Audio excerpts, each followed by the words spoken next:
So I just want to spend a little bit of time showing you a backhand drop between myself and one of my students. So I'm going to toggle this a few times just in slow motion to begin with and see if you can spot a couple of the differences. I think it's quite interesting for players to look at this with a coach's eye and see what they can notice. So let me play it one more time after this, and then let me deconstruct it as we start to go. Okay, so it's a very similar time. I always like to attach it with the contact point. So the contact point for us is roughly the same time. Maybe I just need to tweak it a bit. So let me bring it back to around about there. So that's about the exact time of the contact point. Okay, so let's take a look at this and deconstruct it. So as I'm moving into the ball, what I tend to do is I tend to try to keep my racket just this side of my body just to show a little bit more threat and options. So let me just run this through a little bit more. So when we get to this point, the ball's bouncing roughly at the same time. Look what's happening to my student's swing compared to my swing. My swing tends to be a bit more out this way, whereas my student's swing, it's coming in and getting in behind his head there. So for me, this doesn't give as much threats and options, and you're going to see in a moment the shape of the swing. So again, really like this racket holding out kind of this way. And then as I'm stepping in, let's have a look at my student on the left. Watch how direct his swing goes to the ball there. So there, look at that. It's following that green line pretty much exactly right. So listen, you might kind of think that, right, this is good for cuts and chopping the ball in. And yes, I would agree. But for the ability to play a drop shot and to touch and feather the ball and actually to have shape in your swing, I don't think this type of swing is as conducive. Whereas you'll see mine on the right now. Let's just go through this. Look at how it drops backwards a little bit first. It's got a tiny little bit of a shape. So it drops towards the camera, but also has like a little bend in there. So let's just watch that. There, can you see that? And as I'm dropping it down, notice that bottom edge. Notice how that bottom edge is leading into the shot. Look, the bottom edge of my student's doing pretty well there. It's leading in a little bit. But because of the lack of shape on this swing, as opposed to the slight bit of shape on this swing, we'll see what happens now when I make contact, and especially in the follow through. So let's have a look there. So when I make contact, that ball really sits on my strings, and let's watch the follow through. This is the defining bit. So as I make contact compared to my student, notice how my follow through stays really nice and open, nice and flat, and the top part of my racket is pointing towards the target area. Whereas if you look on the left, watch what happens there. My student hits it, and his racket has to basically almost like slice across his body.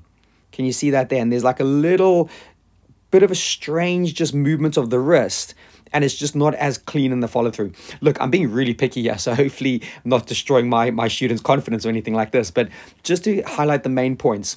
So again, just to reinforce this one a little bit, there's the racket position compared to that one. So let's have a look at this now. If we watch the movement and watch how much lower I'm able to get in my shot. So there, that front knee is about 90 degrees, that back knee is about 90 degrees. Where you see the angle there, it's a little bit more upright. And again, if you just take a little look at that snapshot, so if we just have a little look at that body over there compared to that body over there, you can hopefully see the differences. That I'm getting a little bit lower, my back is trying to be a bit more horizontal, my student's back is a little bit more vertical. So all of these little nuances do make a big difference. And especially when you're trying to play a drop shot near the front of the court, you want to get down, you want to get those hips down, you want to get on the level of that tin as much as possible. Whereas my student's hips are relatively high, and I would really encourage him to get down there. This has got to do a little bit with the spacing as well. So if I just go back a little bit, the spacing, I might be reaching for that ball a little bit more. And the other thing you'll probably notice is that racket head is a little bit more horizontal, whereas on my students, it's a little bit more down. And again, this has a slightly negative contributing effect to where that follow through goes. And then possibly one or two little final things to notice. Let's look at the back foot slide. Big fan of the back foot slide. And my student does a decent back foot slide. I also do one. But just have a little look at, I'm just going to move this around a little bit. Let me just move that. I can't quite do that at the moment. But anyway, what I'm trying to do is notice that my student's foot, he's sliding from his toe, whereas I'm sliding from the inside edge of my shoe. You know, these shoes often have like a little bit of extra padding on that inside edge. And I think that slide, if you just watch mine on the right, again, there's like a little bit of a nice shape. There's a bit of a shape going towards it there. That's it. So it's just easing that way. And actually that shape there helps my hips get side on, and I get nice and side onto the ball. Whereas if you see my student, there's a minimal slide, and it's a little bit just there. There ain't much shape going on with that back foot. So I'd also encourage him and you watching to see if you can slide. So let me just play that. There. Let me just play that again a couple of times so you can have a little look. Just watch the feet for a sec. Bang. There we go. One more on the back foot. Here we go. There it is. Okay, and I think then the final bit I'm going to notice is it contributes to the way I come out. So as I've slid there, I'm able to stay a little bit lower, a little bit more compact in myself, whereas my student tends to come up quite quickly and he's moving out there. If you just watch his head position compared to my head position, I think there's quite a big difference there. Can you see that? So we both obviously have to lift our head and there's going to be some sort of lift going through. I just feel my student's one is a little bit more severe. So let me play the exit.